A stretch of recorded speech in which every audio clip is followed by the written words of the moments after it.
إن كان صاحبك wuxuu yiri galdow shaqa ma taala buu yiri aduguna galdow waan ku garanayaa wuxuu yiri galdow wax biil uma dirtid horta ninkan giir ugu qoran tahay giir kale ma jiro waxaan u maleynayaa nin reex madax tahay adugu gaajo ka bixmaysid horta adaa reex ma tahay waxba shaqaha raadin iska joog shaqaba kuma taalaba hada shaqa heshin gaajo kaga bixmaysid gaajadu waa wadin la dhalatayba adaa reex ma tihiin wasiirkiina xataa maaliyadda Puntland markii wasiirka maaliyadda aad ka noqoteen xataa wasiirkii maaliyadda suudkii buluuga ahaa buu wali ku taagan yahay oo uu shaqada ku soo galay markuu shaqada bilaabayay marka anuna galdow kama hadlayna gaar ahaan uga hadlayna waxaan ka hadlayaa Soomaaliya oo dhan dadka waxa loo diro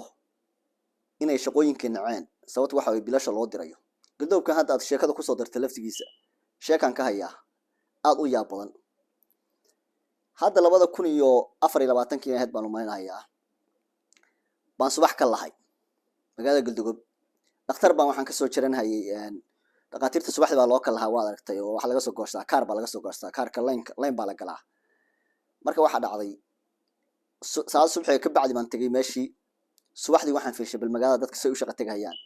galdowna waa magaalada dad tiro badan degan yihiin waa degmooyinka ugu dadka badan weeyaan ee gobolka Mudug hal qof oo shaqo tagan waayay 10 nin iyo maqan 20 nin waxay ahaayeen oo beesha jireer weyn iyo isugu jirta reebaya bakool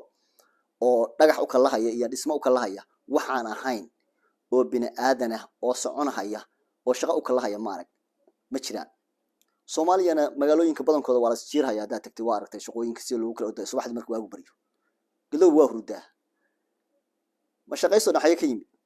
ma shaqayso dhan galdow ka yimid shaqo la'aan galdow bay taala sababtoo waxa waa bilasha loo dirayo waa magaalada ugu biilka badan weeye ee dibadda lacagta uga timaado marka lixdii subaxnimo markay gaartay baa waxa soo baxay arday dharkii iskuulada ku labisan mooyaan wax kale magaalada marahay male oo iskuul socda maahan male haddana maalin aan joogay maqaaxida caanka ah ee la yiraahdo Shimbiraale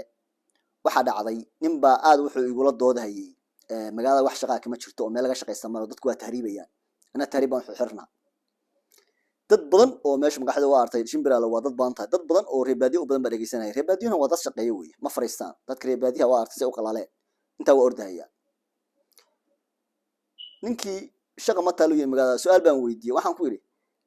ma shaqo dhan baad weyday حتى هذي مقاحين نقطة إيه هذي نقطة بركض لقضاء إيه جوري للقصة إيه قاري لا وحاسو دمية ويدي ما نقول مثل الشقة واحد هذين يصير بروفيشنال وعادي وقوفي عن العقل وحجر الشغل دم واي waxaan ku leeyahay ku dhalatay markaas uu qansaxle qansaxna hal saac barbu jirtaa galdago waxaan ku leeyahay shaqada adoo qansaxle ku dhashay ad weeday nin bay bakool ka yimid uu helay galdow ka helay adoo qansaxle ku dhashay shaqada galdow ka weeday nin bay bakool ku dhashayna uu galdow ka helay maxay tahay maayir waxa la wuxuu reebaadiye joogay meesha qosol bay la daateen way ogyihiin moogta meesha waxa ka jira reebaadiye way ogyihiin marka wax laga shaqeeyay lama waayin laakiin se waxa wax bedelaya waxa weeyaan lacagtan dibadda laga soo dirhayo nin walba lacag baa u timaada galdow 10 qoys oo meel degan 9 kamid ah dibadda lacag looga soo diraa marka maxay shaqo ku farayaan Soomaaliyana badankeedu waa saas weeyaan inay tahriibaan diyaar bay u yihiin inay meel kala qabtaan diyaar bay u yihiin inay wax dhacaan inay maadila ku runaya dagaal galaan waxaas oo dhan laakiin se shaqo diyaar looma aha been yaa la isu sheegay